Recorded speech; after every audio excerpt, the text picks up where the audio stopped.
dia em que Nabucodonosor queimou Jerusalém. Segredos da maior tragédia bíblica. Você consegue imaginar o maior símbolo de fé de um povo sendo reduzido a cinzas diante dos seus olhos? O Templo de Salomão, os muros de Jerusalém, reis capturados, crianças mortas. Mas nada disso aconteceu por acaso. Foi o resultado de uma promessa quebrada, de um povo que se afastou de Deus e de um rei implacável chamado Nabucodonosor. E o que levou Jerusalém à sua destruição completa? A resposta é mais profunda do que você imagina. Se essa história te prendeu até aqui, imagina o que vem pela frente. Curte o vídeo e se inscreve para não perder os próximos capítulos da história que poucos têm coragem de contar. Judá entre a fé e a rebelião. Muito antes de Nabucodonosor marchar com seus exércitos até os portões de Jerusalém, o reino de Judá já carregava as sementes de sua própria destruição. A cidade santa, que já foi símbolo da presença de Deus entre os homens, estava se deteriorando, não apenas fisicamente, mas espiritualmente. Para entender como Jerusalém foi destruída, é preciso primeiro entender como ela se afastou de tudo o que a tornava sagrada. Após a divisão do antigo reino de Israel, Judá permaneceu como o último bastião da linhagem de Davi. Jerusalém ainda abrigava o majestoso Templo de Salomão, um edifício imponente, coberto de ouro, construído para ser morada do Deus de Israel. Lá dentro, os sacerdotes realizavam sacrifícios, o povo trazia ofertas e a fé parecia viva. Mas, por trás das aparências, o coração da nação estava doente. Os reis de Judá passaram a se afastar da lei de Deus. A idolatria, antes combatida com fervor, passou a ser tolerada e depois adotada como prática comum. Altares a deuses estrangeiros surgiram nos montes dentro das cidades e até mesmo próximos ao templo. Imagens de Baal, postes ídolos de Aserá, rituais pagãos e até sacrifícios humanos se infiltraram na cultura de um povo que havia sido separado para ser santo. Os profetas foram levantados, Jeremias, Isaías, Miqueias, todos clamando em alta voz que o juízo estava próximo. Eles alertavam: se não houver arrependimento, a espada virá. Mas, como ocorre tantas vezes ao longo da história, suas palavras foram ignoradas. Alguns foram ridicularizados, outros perseguidos.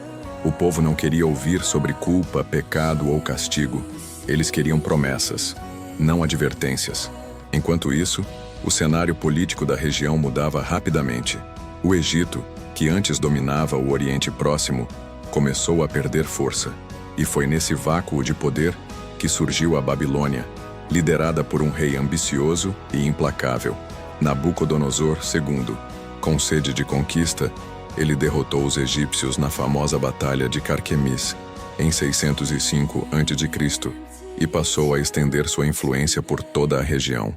Judá, por sua localização estratégica, estava no meio do caminho, e inevitavelmente se tornaria parte dos planos imperiais da Babilônia.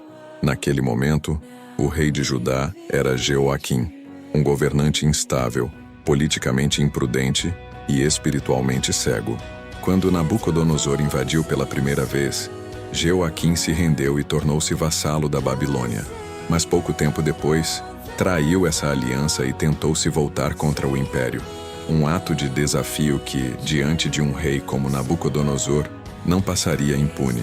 Essa série de escolhas erradas, espirituais e políticas, foi cavando o túmulo de Jerusalém.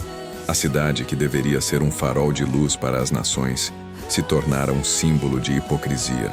Adorava a Deus com os lábios, mas seguia os ídolos com o coração. E como os profetas já haviam advertido repetidamente, Deus não seria zombado. Não foi o exército da Babilônia que quebrou Jerusalém. Eles foram apenas o instrumento.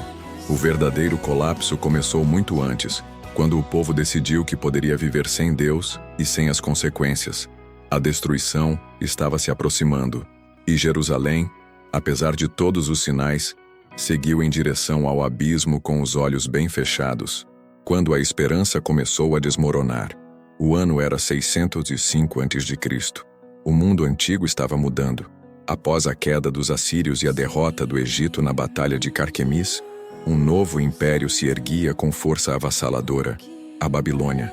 No centro de tudo, um nome começava a ecoar com temor por toda a região: Nabucodonosor II, filho de Nabopolassar, e agora senhor absoluto do crescente fértil. Jerusalém, a capital de Judá, estava prestes a se tornar um alvo inevitável. O rei de Judá na época era Jeoaquim, um governante instável, que havia jurado fidelidade à Babilônia, mas que, pouco depois, ousou se rebelar. Talvez acreditasse que o Egito poderia protegê-lo, talvez achasse que Jerusalém, por ser a cidade do templo, nunca cairia. Uma ilusão perigosa, porque enquanto Jeoaquim tramava, Nabucodonosor marchava. A primeira invasão babilônica não foi uma destruição total, mas foi o começo do fim. Quando os exércitos da Babilônia cercaram Jerusalém, não houve resistência à altura. As muralhas, ainda intactas, não impediram o avanço da vontade do rei babilônico. Jeoaquim foi capturado, e embora não tenha sido executado de imediato, seu destino estava selado. A Babilônia não tolerava traições. Em seu lugar, foi colocado no trono seu filho, Joaquim, ou Jeconias, um jovem de apenas 18 anos. No entanto, ele governou por apenas 3 meses, porque Nabucodonosor, desconfiado e impiedoso, logo retornou para consolidar seu domínio sobre Judá. Foi nessa segunda visita que algo mudou profundamente. Nabucodonosor entrou em Jerusalém, tomou os tesouros do templo e começou a deportar a elite da sociedade judaica. Não foi um massacre, mas sim uma extração cirúrgica dos melhores. Nobres, guerreiros, artesãos, escribas, sábios. O objetivo era claro: enfraquecer a liderança, destruir o espírito de resistência e absorver o talento para servir à Babilônia.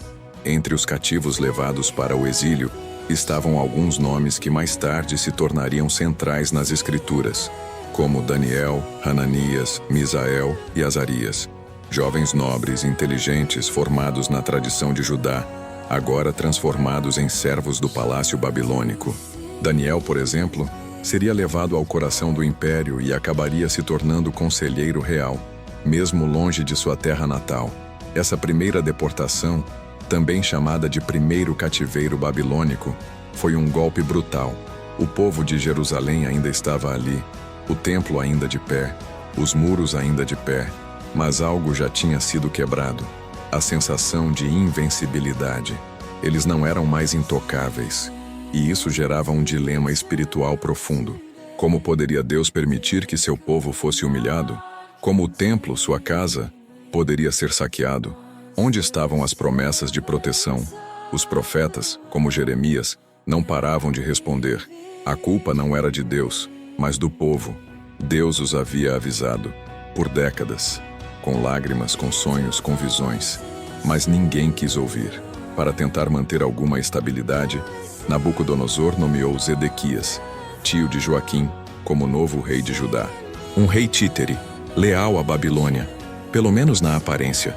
Jerusalém ainda vivia, mas estava respirando por aparelhos. Enquanto isso, na distante Babilônia, começava um tempo de reflexão forçada, de lágrimas à beira dos rios, de lamento pelo que foi perdido. Mas também nascia ali uma nova geração, que entenderia a fé de forma mais profunda, sem templo, sem altar, apenas com a palavra e a esperança. A primeira invasão foi o início da disciplina divina. E como toda disciplina, ainda era possível evitar o pior. Mas os corações ainda não haviam se quebrantado o suficiente. O juízo total ainda estava por vir. Quando o orgulho precipitou a ruína, Jerusalém já havia sido invadida. Nobres haviam sido levados. O templo havia sido saqueado. O rei Joaquim estava em cativeiro. E agora o trono de Judá era ocupado por um fantoche. Zedequias, irmão de Jeoaquim, escolhido por Nabucodonosor para manter a aparência de ordem enquanto a Babilônia consolidava sua dominação sobre a região. Mas Zedequias não era apenas um nome de transição.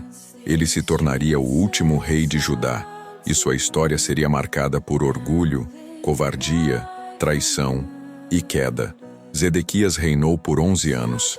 Tinha tudo para evitar o pior. Tinha acesso direto às palavras do profeta Jeremias, que falava constantemente da parte de Deus. As instruções eram claras: não se rebele, permaneça submisso à Babilônia, e Jerusalém será poupada. Era difícil de aceitar, claro. Ninguém quer ver seu povo dominado, mas era a única chance de sobrevivência. O problema é que Zedequias era fraco de caráter, fraco de fé, fraco de discernimento. Influenciado por conselheiros ambiciosos e por promessas vazias do Egito, ele decidiu o impensável: se rebelar contra Nabucodonosor. Foi um ato de suicídio político. Jerusalém não tinha forças militares para enfrentar o império mais poderoso do mundo. O povo estava enfraquecido. A elite já tinha sido levada. E pior, Deus não mais lutava por eles. O templo ainda estava de pé, mas o favor divino já não habitava ali. Assim começou o cerco final de Jerusalém, em 588 a.C. Durante quase 2 anos, os exércitos babilônicos cercaram a cidade. As entradas foram bloqueadas, os suprimentos cortados. A fome assolou o povo. Crianças morriam nos braços das mães. Alguns relatos bíblicos e históricos falam até de canibalismo entre os habitantes, um retrato de desespero absoluto. Jeremias, o profeta, continuava clamando: entreguem-se. Saíam agora. Ainda há tempo. Mas ninguém quis ouvir. Zedequias resistia, talvez por medo, talvez por orgulho. No fim, ambos se transformaram em tragédia. No ano 586 a.C., os muros finalmente cederam. Os soldados babilônicos invadiram Jerusalém com fúria. Queimaram casas, mataram civis, profanaram tudo o que restava sagrado. Zedequias tentou fugir, numa última tentativa desesperada de escapar pelo deserto, mas foi capturado perto de Jericó. E então veio o momento mais cruel de sua história. Na frente dele, os babilônios mataram todos os seus filhos. Foi a última coisa que ele viu. Logo depois, seus olhos foram arrancados. Zedequias foi levado, cego e acorrentado, para a Babilônia. Uma imagem viva da destruição que o orgulho e a desobediência podem causar. Mas o pior ainda estava por vir. O Templo de Salomão, aquele que havia sido construído com tanta glória e reverência, foi totalmente destruído. Os sacerdotes foram mortos, os utensílios sagrados levados como espólio, as colunas de bronze derrubadas, o Santo dos Santos reduzido a cinzas. Jerusalém, a cidade de Davi, foi transformada em um cemitério fumegante.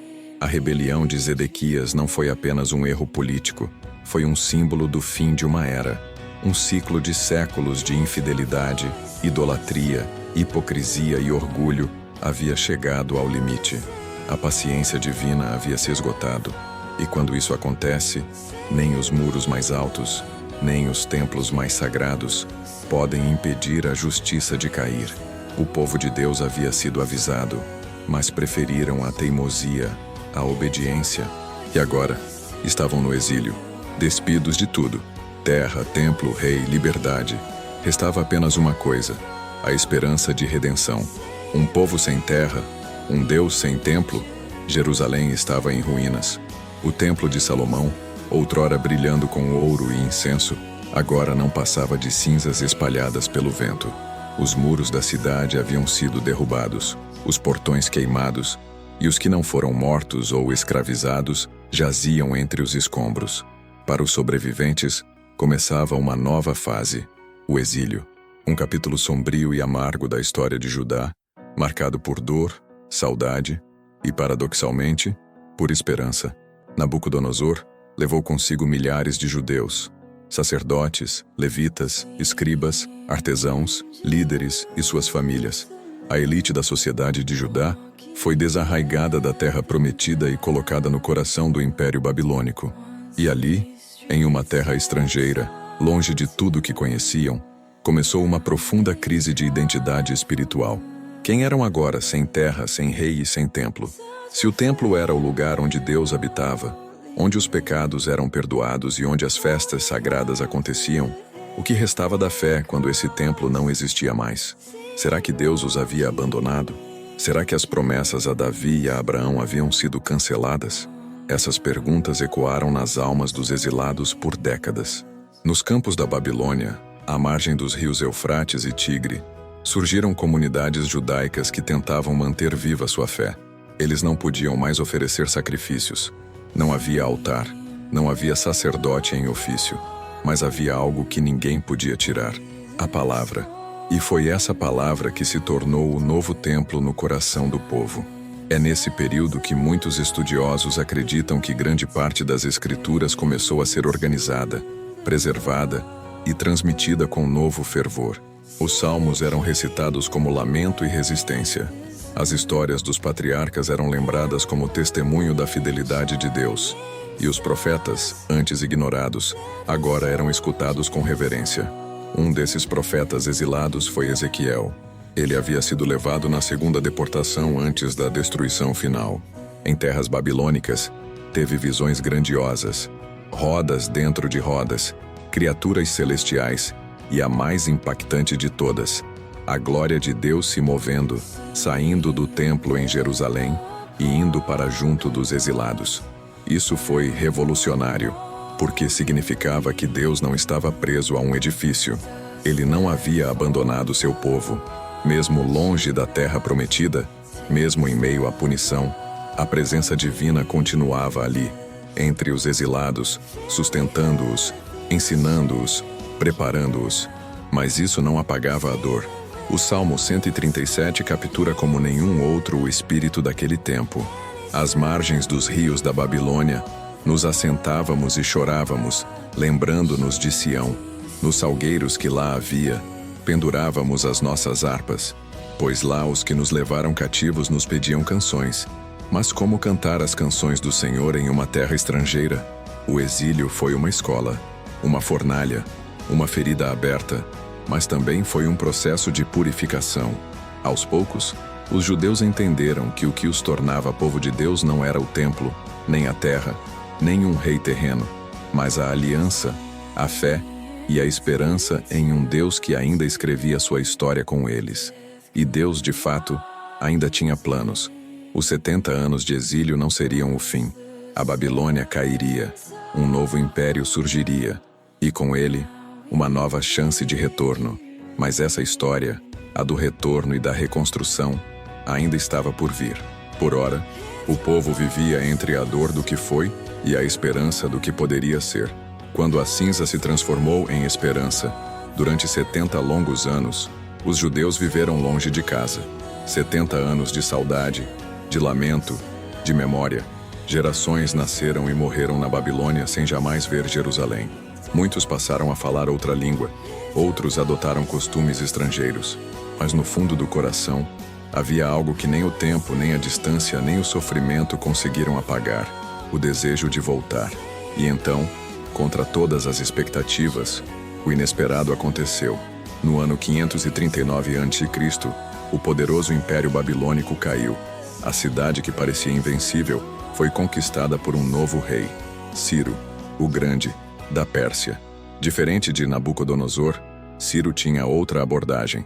Ele acreditava em governar com liberdade religiosa e respeito às culturas dos povos conquistados.